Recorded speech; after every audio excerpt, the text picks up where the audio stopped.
What is going on, everyone? It seems like my channel has become all CGC 9.9 all the time. It is, to me, the most interesting thing going on in comics right now is this perceived spike in 9.9s and 10s, these really high-grade books. And it's something that I think that is worthwhile to continue talking about. I should maybe even talk to my buddy Mike about upgrading my logo, like the hat and my logo, to a 9.9. I had some people comment about that in the comments. I think it's pretty funny. Might have to see what that would take. But what we're going to be talking about in this video is it's a new series, at least for now, that I feel like it's going to be pretty interesting to do. And it's tracking the new 9.9s and 10s that are added each week. And I'm not talking about the modern stuff. We're talking about the older books. The main ones I'm looking at, I thought it would be up through Spawn #1. That seems like a good cutoff point for moderns, for tracking, for seeing when we're going to have these big jumps. Now, I will be looking at some others as well, but up through Spawn #1 is the main point that I'm interested in. So let's check these out because we've had some new ones already added this week.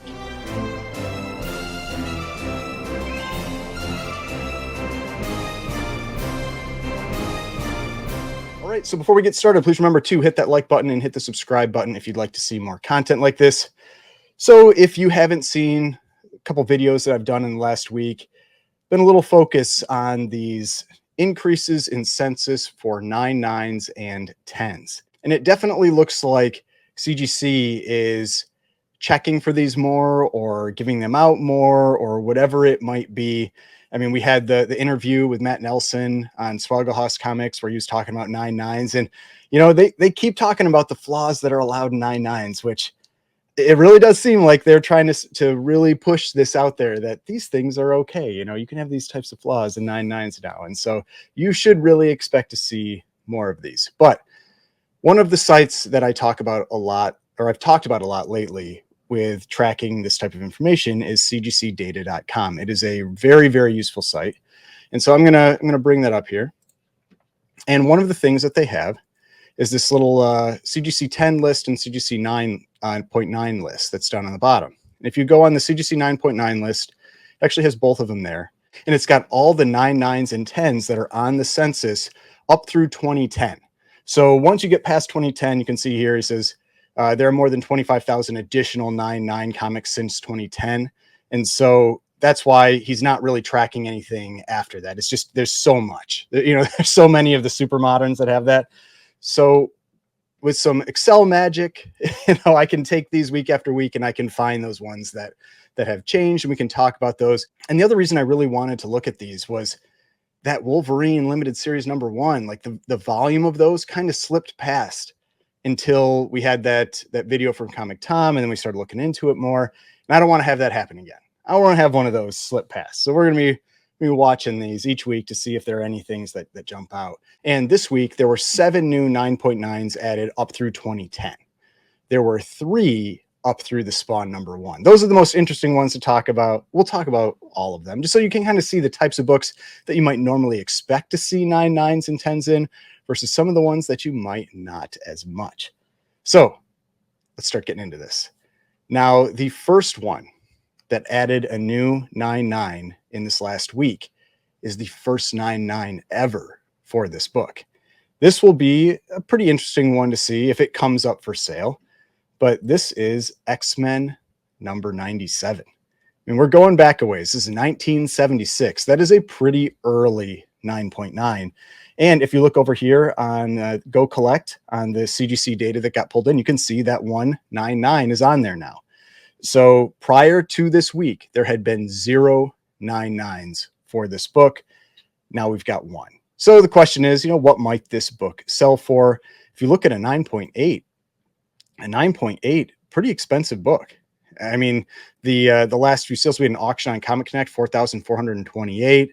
We had an auction on Heritage, 3,840. We had a best offer, 3,500. So it's probably about a $4,000, $3,500 book, somewhere in that range. And with what I've talked about before, what we usually see about a 20x multiple for these books, I mean, that's pretty big.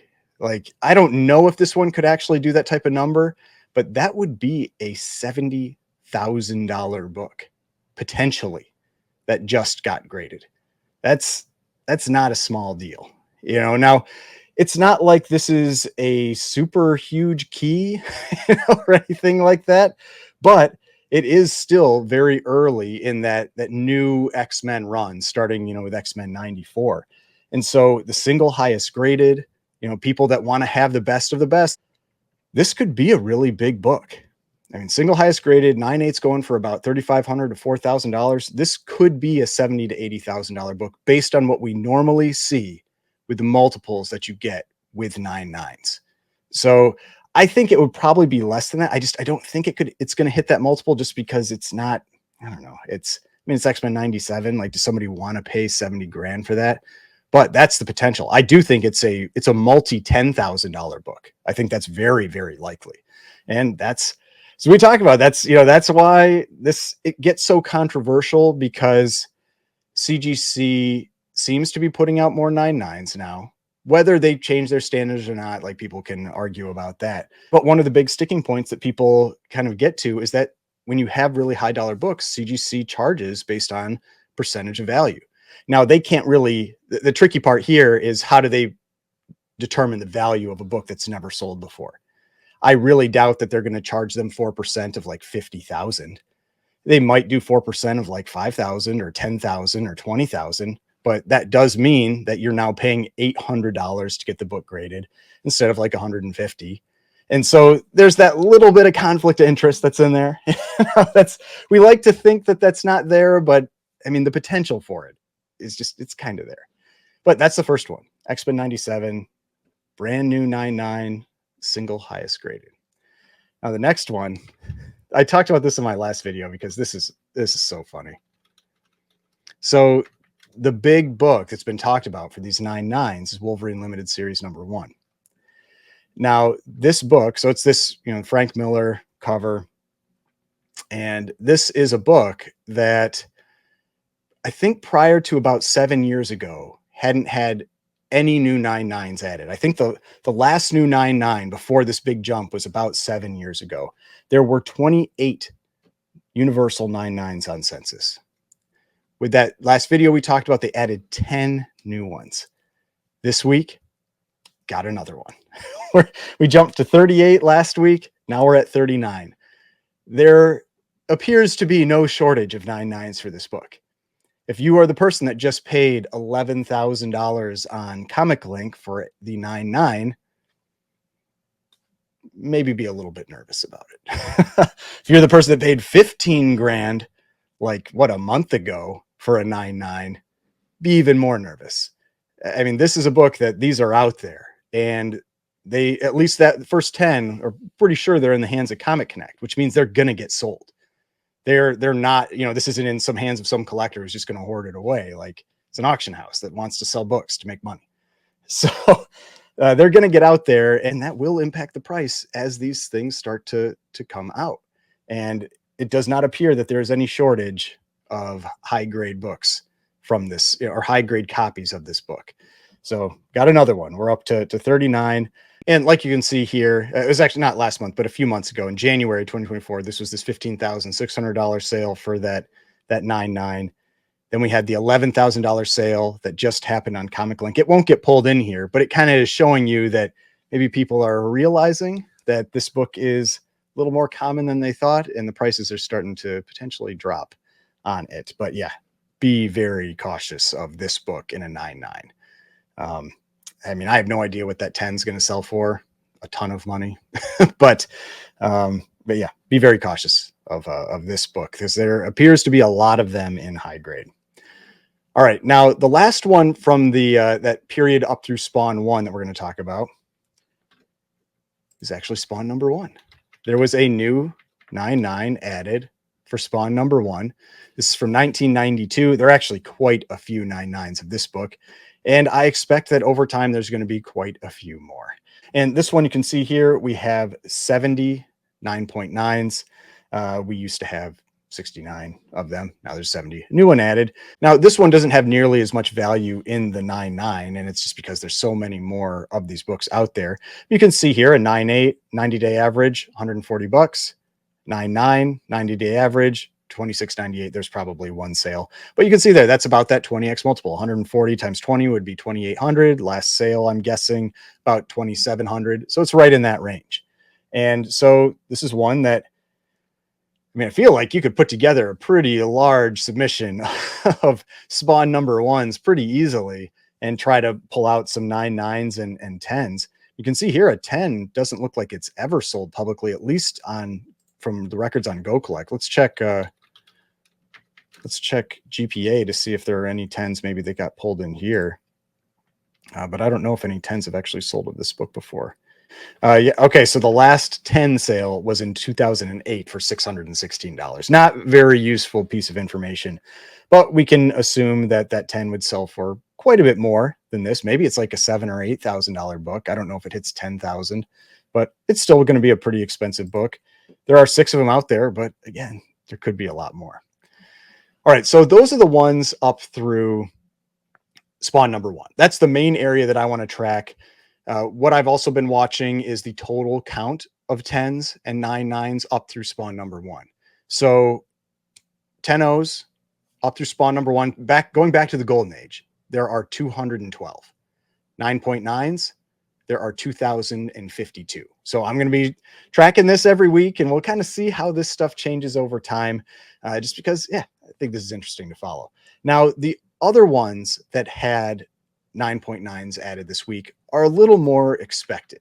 So we had Prophet number 4, the variant. And these are not books that I am overly familiar with. There's not going to be a ton of value in these for these 9.9s, but here it is. Here's Prophet number 1, the variant. You can see we've got a new 9.9 here. There had never been a 9.9 before, and there is now. So a new one added for this book. There's only 93 9.8s on Census, but this is one of those things you look at the value. A 9.8 is worth about $100, $110. Maybe that 9.9 sells for $1,500 or $2,000. It might, but just a book that you're not going to have as many 9.8s probably because there's just not as much value there. I also don't know how many are out there. I have no idea what the print run was of this book. It's 1994 is probably a pretty big print run, but it is the variant. Maybe it was like, I don't know, it was a 1 in 10 or 1 in 20 or whatever it was. But there's less of them. But yeah, brand new 9.9 for Prophet number 1. So if you've been looking for that, you know, if you're a big Prophet fan, you got your chance now. Now, the next one was Street Fighter number 10 holofoil. Now, holofoils are often ones that you expect to see things like 9.9s and 10s. The covers tend to have sharper edges, sharper corners, better bindery cuts. You get those higher grades. So here it is, Street Fighter number 10. I'm assuming this is it. Yeah, there are three 9.9s. We got a new one. So there used to be 2. Now there's 3. There's 10 9.8s. You know, it's like the percentage of 9.9s is pretty high with this book. You can see a 9.9 sold in 2019 for $90. Like, this isn't the type of book that's going to really cause some controversy or anything that when you get a new 9.9. It's still interesting to track, you know, see what's coming out there. The ones that are going to be, to me, more interesting are those high dollar books. The ones where it's that, you know, it's the Wolverine Limited number 1, X-Men 97. Hopefully, maybe someday Amazing Spider-Man 300 or 129 will catch one of those in here. But yeah, this is kind of a little more expected. It's 2004, much more modern book. All right, now the next one was Dark Stalkers number 5, also holofoil. Now this one is from 2005. So it would be Dark Stalkers number 5. This book right here. I am not familiar with this book, but there is now 199. There wasn't before. There are only 6 9.8s. The 9.8 last sold in 2016 for $60. Again, just not a book that has a lot of value. Maybe there are a bunch of 9.9s out there. I don't know. But I mean, even in a 9.9, this book probably sells for $150 or $200. That's about what I would expect. It's not going to be a super high dollar book. Now, the last one is an interesting one. This one is, because there's a few of these out there, especially with like Lady Death. You see these, but this is Friday the 13th. Bloodbath 1 leather. So I'm assuming that this is a leather bound cover, you know, a leather cover. And so you can see it's this one here. And so there are ones like that where they're going to be high grade books because they're very hard to damage. They are often very high grade books. I mean, look at this. you have 18 9.9s, 55 9/8. I mean, there's a lot of them out there. Now the 9.9 last sale, $285. 9.8 last sale seems like maybe about 165. So not a huge price difference in these types of books between the 9.8 and the 9.9. You're not necessarily having the people that really want to have that top of census type book that are going to pay that massive premium. And so you don't see the big jumps in value for books like this, or profit for Street Fighter holofoil number, or Street Fighter number 10, the holofoil. I mean, those types of books, the ones that you're going to see those big differences are going to be books like the first three that we talked about, the little older books and the ones that have a lot of demand behind them. But those are all the ones I was going to talk about. Like I said, we had 7 new 9.9s this week, no 10s, but 3 pretty interesting ones. We had that X-Men 97, single highest graded now, from 1976, pretty old 9.9. I think that is a very high dollar book. We had a new Wolverine Limited number 1, which is just ridiculous. I mean, I wonder how many of these we're going to see added in here. And then we had a Spawn number 1, one of the most printed books of all time. So there are a lot of 9.9s out there. I mean, 78 9.9s out there, including signatures and everything. But yeah, I think this is interesting. Hopefully you enjoy this. Let me know in the comments. Is this something that you think would be fun to track? I think it's gonna be fun to track. So I'm gonna keep doing these. But if you'd like to see more videos like this, if you'd like to see what happens in the coming weeks, hit that like button, subscribe button, notification bell, and I will see you in the next video.